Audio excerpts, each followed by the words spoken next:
Oh, hi. So what would be my advice for freelancers out there? Hey, come work and play with me, Sir Tommy, na laging happy at busogang Tommy. I think it's a cliche nowadays that you say love your work. More than that, love yourself. I actually love freelancing because it's something that makes me feel alive again. What's my advice para sa mga nai-stress sa freelancing or gusto nang give up? Well, rediscover your purpose. Baka pwedeng try something else para mas ma-value mo, ma-weigh mo, or ma-balance mo. Ano ba talaga yung reason kung bakit ka nag-freelancing? Kung bakit ka ba tumagal dyan? Or kung bakit ba kailangan kang tumagal dyan? I would say, para sa mga nai-stress at toxic na sa freelancing world, don't be afraid to try something new. Sabi nga nang nabasa ko, tomorrow is not a guarantee, di ba?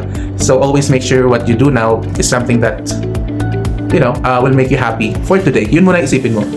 Kaya naman siguro tayo na-stress because we think about tomorrow, think about the future. Just live in the now. Meron akong napanood na movie, it's called Peaceful Warrior. Sabi doon, there's never nothing going on. So whatever is happening around you, I think you have to focus on what matters now, hindi yung what matters tomorrow. Doon ka muna sa, kalmahin mo muna yung sarili mo ngayon. Rediscover your reason to keep going until, rest, relax, but don't give up, sabi nga nila. Ano ba to? Motivational, speech. No, I'm just sharing based on my experience. Stress, meron. Toxicity, madami. But, choosing to be happy, of course. Kailangan ba magaling mag-English pagka freelancer? Tingnan natin, anong klaseng galing ba? Fluent? Proficient? Good? Sakto? Kaya makipag-communicate? Articulate ba? Kasi iba-ibang ways to understand kung gaano ka kagaling sa level ng English proficiency, di ba? Saan ba? Sa reading ba? Comprehension ba? Doon ka ba magaling? Parehas ba? Sa speaking? Ganyan? Lahat? Di ba? Depende. Malaking advantage, of course, na magaling kang mag-English. However, it's not a guarantee ng success. Kahit hindi naman perfectly magaling mag-English, you can succeed in freelancing. Paano? At least you try to level up what you know now.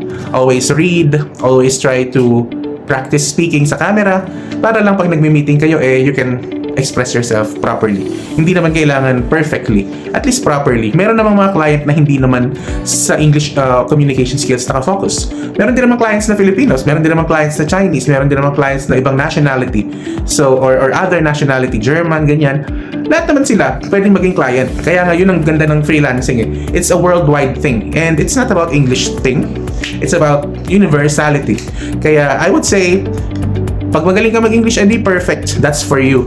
Kapag hindi ka magaling mag-English, edi try mong unti-untiin. Di ba? Wala ka namang instant. Wala namang instant ngayon. Noodles na lang ang instant ngayon. So, kung hindi ka magaling mag-English pa, edi try mo. Ano to? Wala nang trial and error. Di ba? Try mo pa din.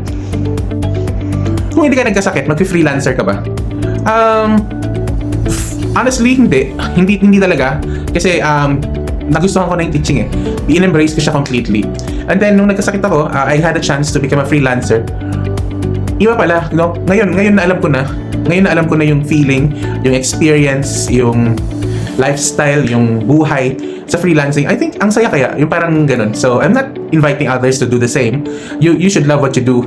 I just had the opportunity to experience another dimension of life after kong magkasakit. So, I can teach, yes, but I know I have a lot of bills to pay, especially for my previous medication, ganyan. Or maybe, sana wala naman. But I have to always save to make sure that, or at least invest in the right thing, para in the future may madudukot. So, ganun na. Nag-iba yung mindset ko talaga when it comes to it. But I love teaching pa din naman.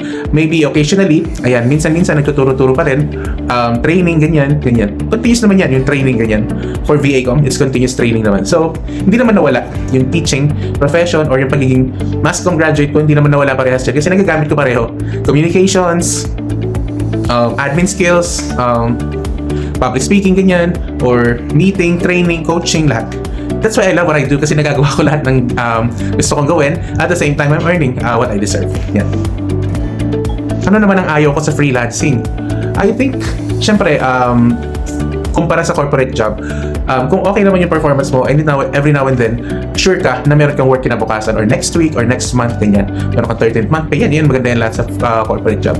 What I don't like about freelancing, siguro, kahit pagano ka galing, ka-performer ka, outstanding ka, pero pag, let's say, nagkaroon ng problem yung company, independent contractor ka kasi, so isa ka sa pinakamadaling alisin.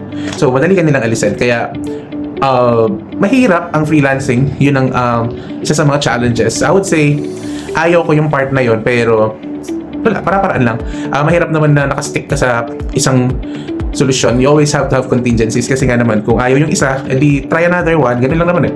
Life goes on. And hindi naman isang work or isang trabaho ang magde-define kung sino ka. So you always have to have life after it para hindi ka masyadong stress kasi yun yung killer nung isang ginagawa mo. Kunwari, freelancer ka.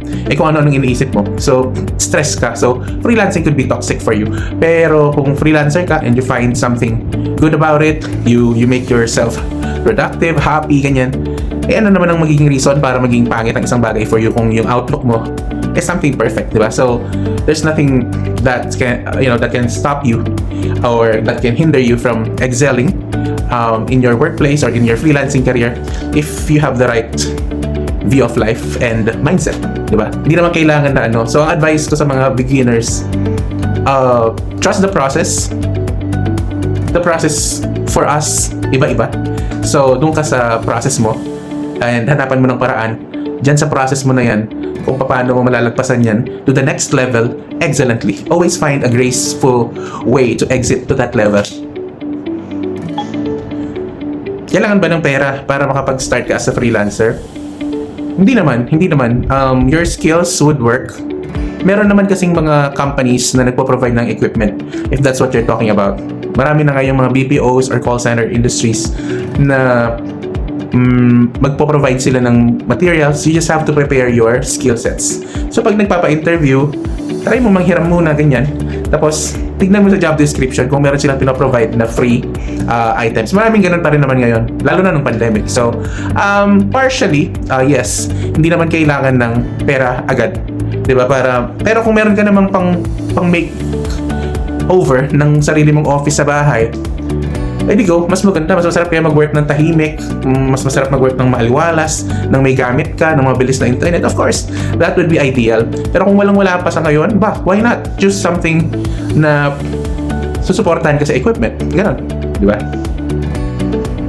How to have a permanent career in freelancing? Parang wala namang ganon, kahit naman sa corporate world. Hindi naman, yung sinabing, let's say 30 years ka, or 40 years ka, we will all grow older. So, dun tayo darating sa pagtanda. So, walang magiging permanent. At 60, you will stop working, you will retire, ganyan. So, ang iniisip ko kasi, kahit sa corporate ka or sa freelancing career ka, it comes with purpose, I think. Yun yung bibigay sa'yo ng endurance to stay long in the business because this is a business. So, you have no choice but to keep on finding clients kasi you won't stay long if isa lang talaga yung client mo. That's reality in freelancing.